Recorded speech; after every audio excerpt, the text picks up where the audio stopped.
George Orwell was a terrible human being. That would not surprise me. All right, we're going to find out how George Orwell is a terrible human being. Why do we care if Orwell was a terrible human being again? Well, the reason Hakeem wouldn't like Orwell is because Orwell was deeply critical of Stalinism, basically. That's probably the main reason, right? Literally 1984. Hi there. Did you know that Orwell was just an all-around horrible human being? Well, he was a worse writer, which really is the major issue with him. If you didn't... He was a pretty good writer. You know, I actually kind of regret that 1984 has been memed into oblivion, because I actually think it's a really intelligent work that lays the groundwork for a lot of interesting analysis of the way fascism takes root, the mechanisms of social control. I think there's a lot of good stuff there. Obviously, if you're looking for, like, really nuanced, naturalistic, character-driven stories, then he's not the one you would go to. Like, it's all, like, very heavy-handed political allegory. But, you know, Animal Farm genuinely sucks. Well, Animal Farm is literally meant to be, like, a fairy tale. It's like, so Animal Farm is like, then all the rabbits did this, and then this happened, and then it's just meant to be, like, an Aesop, you know? Like, it's a simple story that at the end you're like, I guess Stalin and capitalism were the same thing, which is true.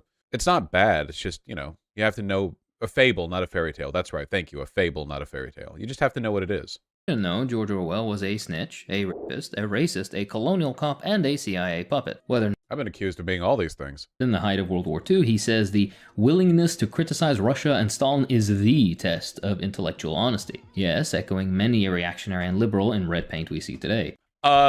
No. Reactionary and liberal, first of all, reactionaries right now defend Russia. For two, liberals didn't mark criticizing Russia and Stalin as marks of intellectual honesty, because that would have been as straightforward to them as criticizing Hitler would have been to lefties. That's like a baseline. You seriously think that liberal academics are like, oh, this guy's intellectually honest, he doesn't like Stalin. Like, seriously? I don't think he understands the point that was being made there. I used to think Hakeem was smarter than these people. Let's move on to his list-making. Orwell reported on his friends and acquaintances to the Information Research Bureau, a dedicated organization within the British government founded in order to publish anti-communist material and fight revolutionary, anti-colonial, and pro-independence movements. Okay, so this I'm actually interested in learning about, because I've heard for ages that Orwell was a Fed.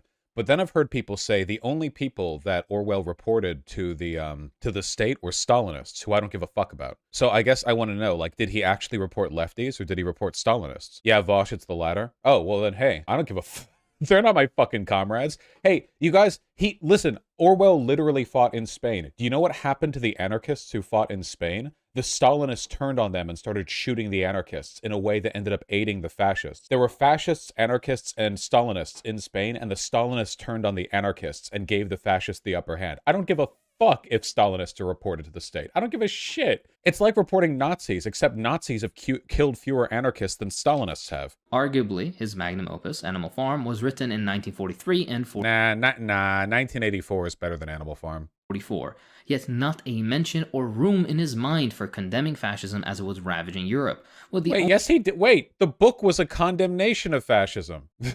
Okay. Only power at the time actually kicking Nazi Germany's teeth in being the Soviet Union, which he spent... That's not true. The Soviets allied with the Nazis. They tried to go for shared land pacts. They ended up invading Poland together. Hitler was the one who betrayed their compact, not the Soviet Union. If any other country had formed a tactical alliance with the Nazis, lefties never would have let them play it down. It is only the Soviet Union is given the charity of, well, they had no choice but to ally and do war with the Nazis for multiple years. Anyway, yeah, the Animal Farm is mostly about, like, yeah, you're right. It's about Leninism, Stalinism, vanguardism.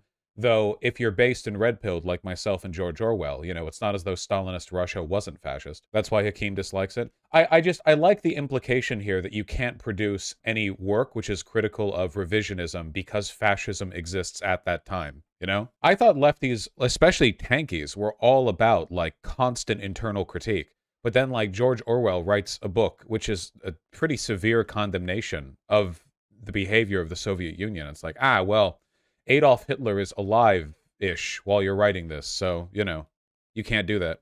Orwell wrote Animal Farm, which was a satire of the Russian Revolution and what followed, picturing it in terms of a revolt of barnyard animals against human masters. He completed Animal Farm in 1944. Is that what it was about? That's crazy. And had trouble finding a publisher since it wasn't a particularly good time for upsetting the Soviets. As soon as the war came to an end, however, the Soviet Union was fair game and Animal Farm was published. In fact, Orwell went out of his No way to copyright. manufacture a fantasy that couldn't possibly be mistaken for Nazism, because, as everyone knows, the people and ideology that materially supported every single genuine Oh man, dude.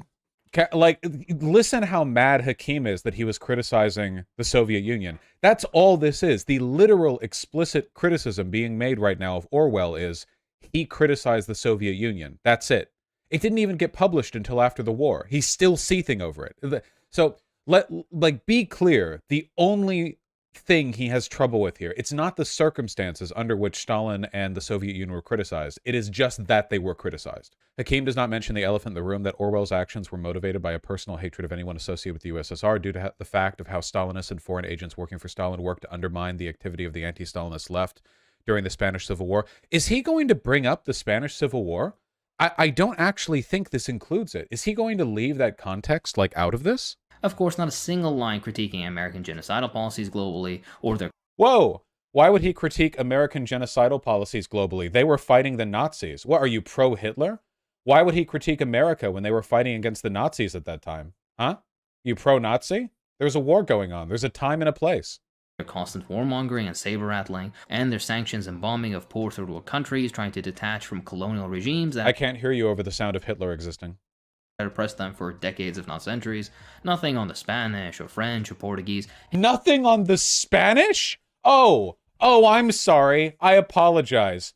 George Orwell's position on Francoist Spain was so subtle. Oh my God. He shot them. What? Oh my God. Are you? Yeah, because this is the reason why he didn't include anything about the Spanish Civil War in this video. So now here at this point, he can sort of giggle as he includes in the script the implication that George Orwell's position on Francoist Spain was in any way, shape, or form ambiguous. He took a bullet to the neck. What a Weasley little liar. His only genuine vitriol and whatever passed for criticism, oscillating between childish storytelling and verbose ranting, was mad, so fucking mad. Holy shit, mad. Exclusively. How dare you criticize Stalin? How dare you criticize the USSR? How dare you? Reserved for socialist countries, and specifically not socialist, by definition. The USSR. A country he never visited, never read about, and never interacted with the politics. Never read about? Can you substantiate that claim in some way? Also, of course he didn't visit. They would have killed him. Are you fucking kidding me? The guy who published Animal Farm? Yeah, dude, that guy's going to enter the famously pro-writer free speech, okay with its own government being criticized USSR. Hey, come on down to the USSR, Orwell. Look, we've got a gigantic wedge of cheese on this fascinating wooden and wire contraption, okay? Here, come here. You called this guy smart? Yeah, I don't know. Hakim used to be smarter than this. He's pretty retarded now, but whatever. The fundamental thesis of Animal Farm is that the working class is stupid and cannot be trusted to lead any sort of independent political existence. What? No? It was the opposite. It was that they were taken advantage of by the smooth-talking pigs who were representative of the Vanguard Party that, under Lenin's governance, immediately disbanded the workers' councils. The animals on the farm weren't stupid. They were uneducated. Most of the Russian citizenry at the time were like peasants. They weren't literate, or barely literate. What? Animal Farm isn't a critique of revolutionaries, it's a critique of workers. It's an aristocratic manifesto against the working class. Psychotic, methamphetamines, cocaine, crack, heroin, any opioid, infinite drugs. Nothing could bring me to this take. I have no idea. Insane. Absolutely insane. Where's the crack pipe? That's right. There we go. This book, Animal Farm, is a deeply reactionary book displaying aristocratic condescension against the people, a book in which the working class appears as imbeciles. It displays all the... Unironically, though, this is actually a very common Stalinist line to people who critique Stalin or anything about the Soviet Union, where they will say essentially that the Soviet Union's government was a perfect representation of the will of the people, and if you critique the Soviet Union's government, you're actually critiquing the people and saying they're ignorant buffoons. They essentially ignore the whole Marxist bit of, you know, the ideology of the ruling class is the ideology of the people, and they argue like, well, you have an issue with what Stalin did. Well, you must think that the average person is a retard. Nice reactionary theory, dipshit. And I've heard this a lot from Tankies. It's like a very dishonest criticism. I don't think they actually believe it. I think they know they're lying. Marx is the bourgeois genre of elite theory. Its historical metaphors for Soviet history whitewash capitalists and imperialists. The USSR is shown as self-sabotaging while its enemies are completely... Its historical metaphors for Soviet history whitewash capitalists and imperialists. How? At what? At the end, the point is that Lenin isn't that different from the Tsar. The whole point at the end is that you can't tell the pigs and the humans apart. So if the whole book is about how bad the pigs are, and then at the end it equates the pigs and the humans are meant to be the Tsar, would that not be? Okay. 1984, what? On the other hand, doesn't even deserve to be commented on. So just don't do it. Just move on right after that. Literally, just move on right. Like, oh, his most influential work. Okay, and just move right on from that. Like, yeah, okay, no, we're not even gonna. Bad the book is, but also how the literally 1984 types don't even bother to engage with the book. And of course, the incredibly ineffectual and childish criticism of vague or otherwise undefined symbols of power. Keep in mind. Vague or undefined?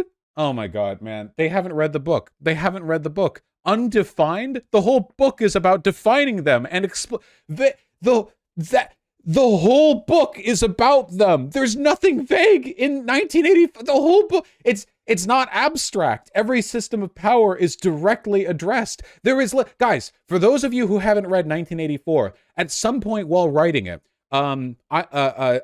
George Orwell was like, okay, hold on, this might still be too subtle for some people. And the characters in the book find a book written by powerful people that just describes all of the metaphor and abstraction and systems of power that they've encountered up until that point. Literally, in 1984, Winston finds a book called 1984, the book, and reads it, and it's like, okay, so here's how everything works. And it's, I'm not joking here, like 50 pages in the book. It's like 2 chapters in the book. The spark notes of the book are in the book. You can't vague. Oh my god. Orwell was just a garbage person. Personally, politically, professionally, the human equivalent of a clogged toilet. I will say it's impressive, though, to make a 14-minute video on Orwell without including a single passage from Animal Farm or 1984. Nope. All right, nice one. Hakim isn't retarded. He has just advanced to the dishonestly framed things phase of propaganda. You could compare his timeline to Fuentes pretty cleanly. He really has gotten a lot worse, hasn't he?